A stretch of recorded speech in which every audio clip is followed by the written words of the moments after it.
Hello, my name is Tammy Saltzman, and you are watching Divorce Connection Network. Today, I'm so excited to introduce you to Sujata Uppal. Hi, how are you? Hi, Tammy. I'm very well. Thank you so much for having me. Thank you so much for having me. We recently became acquainted, and the more I get to know about Sujata, the more respect and admiration I have. She is a divorce transition specialist.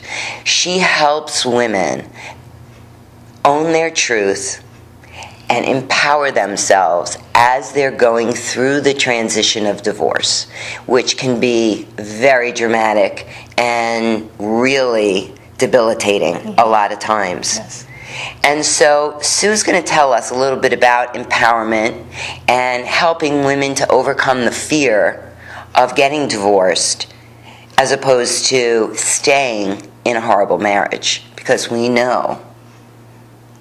Yeah, a lot of women settle for less than they deserve. We know a lot of women are scared. A lot of women have children they don't want to upset. I know that a lot of women culturally, divorce is taboo. And a lot of those people come to you because you've been there and done that. Yes. And you have owned your truth and became an empowered woman in control of her destiny. Yes. And for that, I have a lot of respect. Thank you. So, Sue also has a master's in sociology, so you can imagine that she's a wealth of information about how we operate. So, let's start. What is your first tip to women out there who are stuck in a bad marriage and are too afraid to make a move? Yeah, and that's understandable. There's a lot, especially for someone who's been married for a long time, that's all you know how to do. So it's very scary to take the plunge, and if that's all you've known, oftentimes you've sort of accepted whatever the marriage is all about, and so you feel like, this is all I deserve, or this is all I'm going to get, and what's better out there. And frankly, they're the best person to judge that, because I don't recommend people to go into divorce without really thinking and processing what this is going to entail for them and their family. So there's a lot of planning and preparation strategically, but as well as emotionally for them to get to that place where they're now ready to take that plunge. So the more information you have, and I think, Tammy, you're providing a lot of information to women. Yes. And I think the more information you have, the better you're going to feel about it, because you'll know what you're getting into. So the first thing when you're considering divorce is to really arm yourself, even before you say that to anybody, especially the spouse that you plan on leaving, because once you've said I'm thinking of divorce, the dynamics of the relationship change completely, and you may find the other person moves a lot faster than you do, and that's not going to give you enough time to get prepared. So I would say if you're thinking of that, then talk to a professional, talk to an attorney to find out what your rights are, talk to a divorce specialist to figure out what are the other things that you need to know. You need to consider the ramifications for your children. So there's a lot of things that you have to consider for your finances, social life, lifestyle you're going to have afterwards. So get as much information as you possibly can before you even consider it. And then determine whether it's right for you.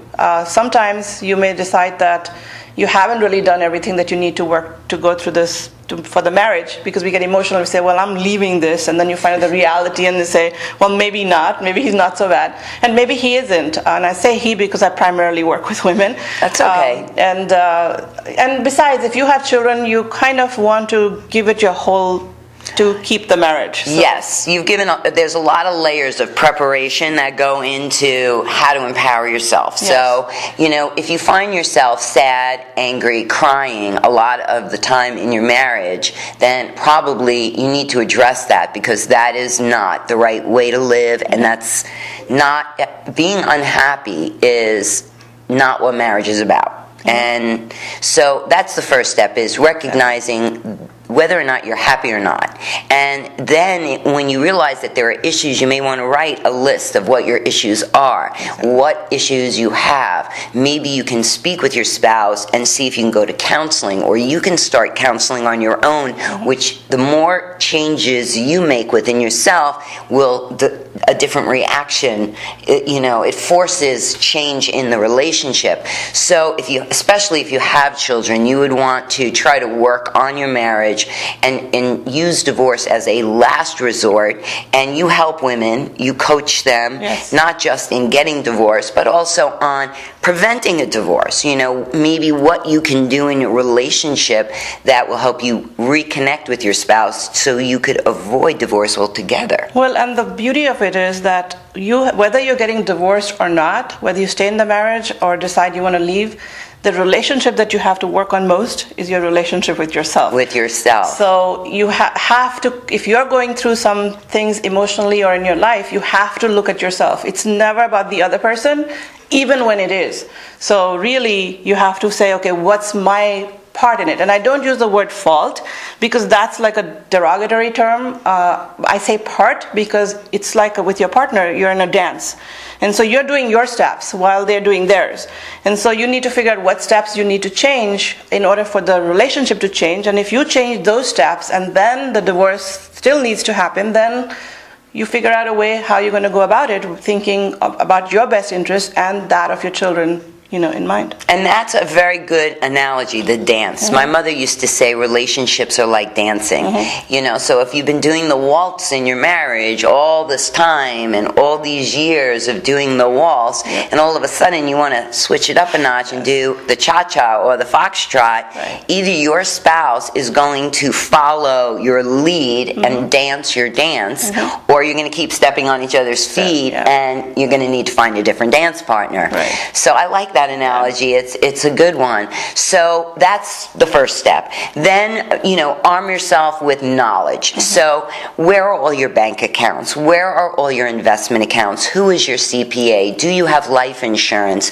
Were your taxes paid, and where are those tax returns?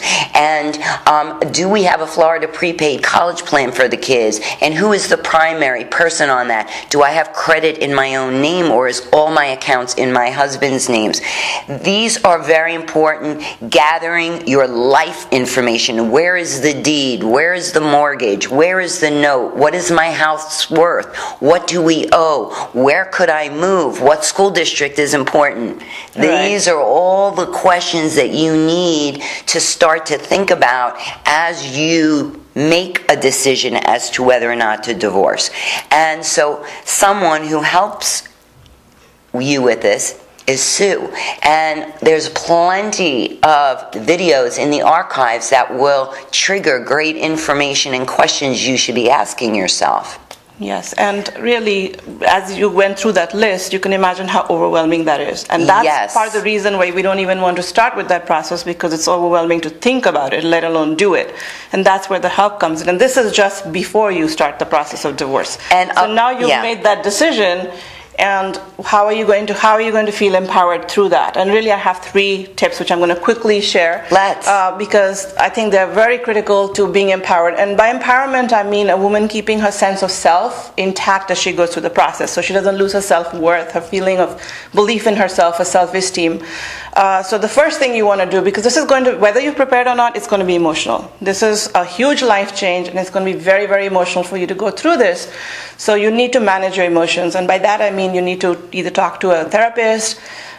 Do not talk to everybody who's willing to listen. And as women, we do that a lot because we are really hurting, and it has energy, so we want to let that out. And we want validation. And so, but the thing is, your life becomes a soap opera for other people, and not everybody is looking at it in terms of what's best for you. So really be very, very clear as to who your safe people are, and make sure that you don't go outside, of that in talking to excellent people. Advice. So that's my first tip, and I could talk about this more, but I'm going to leave it at that. The second, and this is equally important, because again, driven by the emotions, there's a tendency, we are now co-parenting with our partner, and so there's a tendency when every time the father is late or does something, is to tell the child, look at him, or this is what he's done. And this is an absolute no-no. You're a parent first. You're divorcing your spouse. Your children are not. Yes. And so you need to remember that. And you are making the decision to get divorced, they, of no fault of theirs, are losing their family, might be losing their home, and their dreams. So you need to understand that they come first. And so you need to really make sure that you put your focus on them and keep your stuff to be discussed with other people. Excellent advice. Believe me, I am a child of divorce. So, it used to upset me anytime my mother would speak to her sister and her mother, and they'd all sit around and chat about things, and it was very hurtful to me as a child, and now I'm an adult, so I'm very cautious around my son, what I'm saying all the time. Right, and the final thing I want to say is that this is your divorce. Every divorce is different. Nobody has a right answer as to how you should get divorced, so find out what works for you, and that's when you take the power. You do not give your power to your attorney, to your friends, to your family, to anybody else. You get the information, you decide, and that's what if you're working with a coach or any kind of specialist, that's what they should do. They shouldn't be telling you what you should do. They should be leading you through a process so that you arrive at a place where you know what you want to do. And then you can live with those consequences knowing that you did that with awareness, insight, direction, and empowerment, which is sort of the line that I use for my business transition. Yeah, it's great advice. Don't compare yourself to your sister's divorce. Don't compare yourself to your neighbor's divorce. Each divorce has its own exact fact pattern. Your education, whether you worked or not, what his education, whether he worked or not, how many years you worked, did you give something up, did you get a degree during the marriage, how many children you have, what the needs are of the children. Each fact pattern is so different, which is why there's so much case law. Because what happens to someone else is not necessarily what's going to happen to you. And the truth is, two couples with the exact same fact pattern, same education, same children, same age, no different. You take the same exact fact pattern and give it to one judge, and the same exact fact pattern and give it to another judge. They could be right next door to each other, and the two judges will totally interpret it differently and feel that one should benefit more than the other. You will never get the same result twice, which is why family law is so interesting.